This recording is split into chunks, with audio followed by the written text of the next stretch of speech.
All other state agencies and the governor's office have been monitoring Hurricane Helene's forecast and working with all our partners to ensure resources are available where needed. We have pre-positioned response teams and equipment to quickly address emergencies as they arise. Governor Kemp again issued a state of emergency for all 159 counties yesterday. The declaration makes state resources available to all local governments, and it authorizes motor carrier compliance to allow commercial motor vehicles who are in response to hurricane efforts bypass all weigh stations and inspections so that we can ensure a quick response with all emergency supplies. Governor Kemp has also requested a federal emergency declaration for the state of Georgia in anticipation of Hurricane Helene and the impact that it's going to have on our state. Governor Kemp's request has asked for immediate assistance for life-saving measures to protect property, public health and safety, and to lessen the threat of the catastrophe. The emergency declaration provides direct federal assistance to supplement response efforts due to emergency conditions resulting from Hurricane Helene.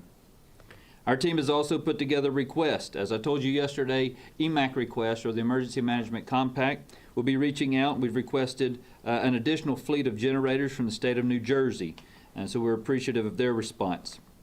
We're also prepping what's called a state logistics staging area, where a lot of these resources will be more moved to middle Georgia to get to areas in South Georgia a lot faster once the storm has settled.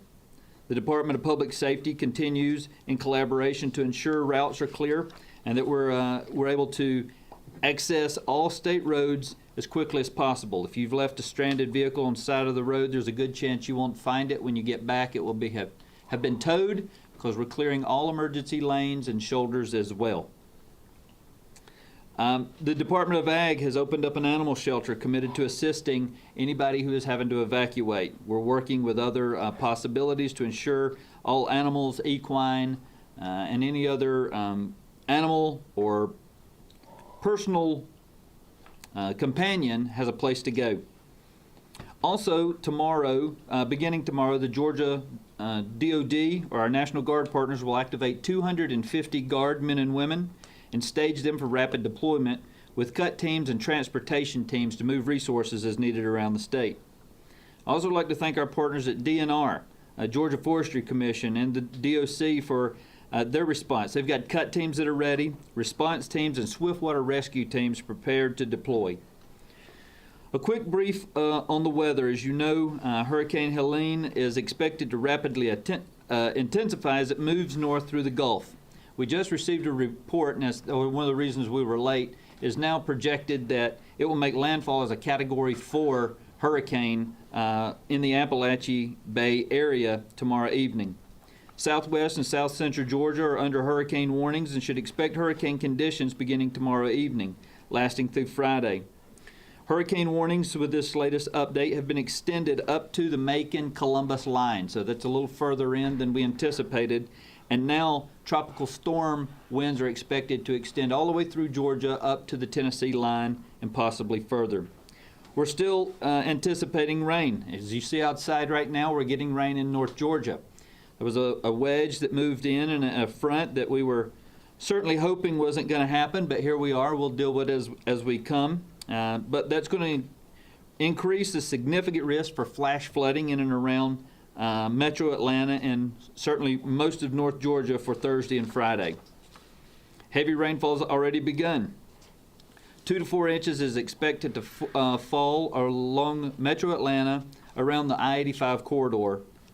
Heavy rain from Helene will move into South Georgia tomorrow morning and afternoon ahead of the core of the hurricane. Conditions in South Georgia will rapidly deteriorate early Thursday evening and will not begin to improve until sunrise Friday. Conditions in north and central Georgia later on Thursday will deteriorate and will not improve until late Friday morning. The remnants of Helene will exit North Georgia by early Friday. Now, this timeline could pick up a little bit. The reports that we received this afternoon are that the forward progression now are 25 mile per hour plus. So that's much faster than we even anticipated yesterday. The fortunate news of that is that following most of these severe weather events, there's extremely good weather afterwards, so that should allow us to be able to get our responders out there to take a good report of what's been damaged and how we can respond moving forward. Preparedness, Georgians, right now, before this gets to you, make sure you're preparing your emergency, or you're reviewing your emergency preparedness kits. This includes having a family emergency plan, readiness kits, securing your home against wind and water damage. As a reminder, once speeds get above 35 miles per hour, we can't get bucket trucks out, we can't get any of our first responders out, and we'll be unable to reach you due to the dangerous conditions. As I said yesterday, please make sure you have supplies that last 3 days. Stay safe and monitor the storm. One key takeaway I want you to have in this as you're looking through your kits to make sure you have your essential needs, your non-perishable foods, your medications. Go ahead and get your prescriptions filled, especially if you're close to empty. The Department of Public Health, in coordination with the Pharmacy Board, is getting approval to post Policy 14, which under a state of emergency allows the Board of Pharmacy to essentially allow an extension of prescriptions for up to 30 days for essential prescriptions, not to include narcotics, and or early fill those same prescriptions. So if you need to get to the pharmacy right now, the reality is a lot of our pharmacies are not going to have power, or they're not going to have accessibility over the next few days. So if you've got friends and family that need their medications, I would recommend you go ahead and make that trip now. Charge your mobile devices, have a backup power source ready. In case of power outages, it's important to stay informed.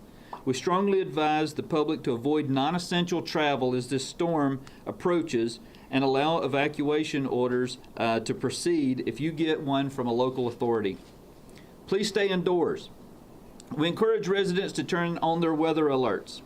Every family should have multiple methods of receiving severe weather alerts, including at least one audible alert that can wake you up. As we mentioned last night or yesterday and today, this is going to be a nighttime event, and so as it approaches your area, if you've gone to bed, make sure you have that phone on loud and those alerts on so you can hear them. There are a lot of options to stay in touch. The NOAA weather radio, as we discussed yesterday. Your county alert systems. Some have indoor or outdoor sirens. Others utilize technology. So if you'll contact your local EM, they'll be able to let you know what type of warning system that particular county uses if you're unfamiliar. Your television stations, your local and national news. Stay in tune to your trusted sources, and thank you all for being here to ensure that we can get this message out accurately and quickly. And then smartphone applications. There are numerous free and paid smartphone applications that have been created to notify you during these events. And finally, wireless emergency alerts, which are used by authorized state agencies that will be able to geolocate you. You don't have to sign up for these events. You don't have to have any type of application. They're just sent out on an individual basis need. Finally, as we remain poised and prepared to issue any orders or deploy resources as needed, we ask you to please pay attention to those requests. If we ask you to stay off the road, we need you to stay off that road. We've made recommendations to other state agencies in partnership with this. So before you go out Thursday or Friday, if you need assistance from any public entity, whether it be a county, a city, or a state facility, make sure you check in advance to see if they're open. Their facilities might be closed, their locations might be altered, it might be a virtual day, just simply because we're unable to get to those locations. And please continue to monitor developments from the National Hurricane Center and forecast updates from your local National Weather Service office and other reliable media outlets. And for more information, please visit our website, GEMA.georgia.gov. We have a page dedicated specifically to this event that will show you where shelter locations are. You can also follow us on our socials or any other state socials, obviously the governor's office and their socials. The governor's team has been very quick to echo any message we've gotten, or they're leading their own charge with a lot of their notices as well. So please make sure you go to those trusted sources, and we appreciate any time that you echo our message. It goes a long ways because you have those folks that trust and lean on you.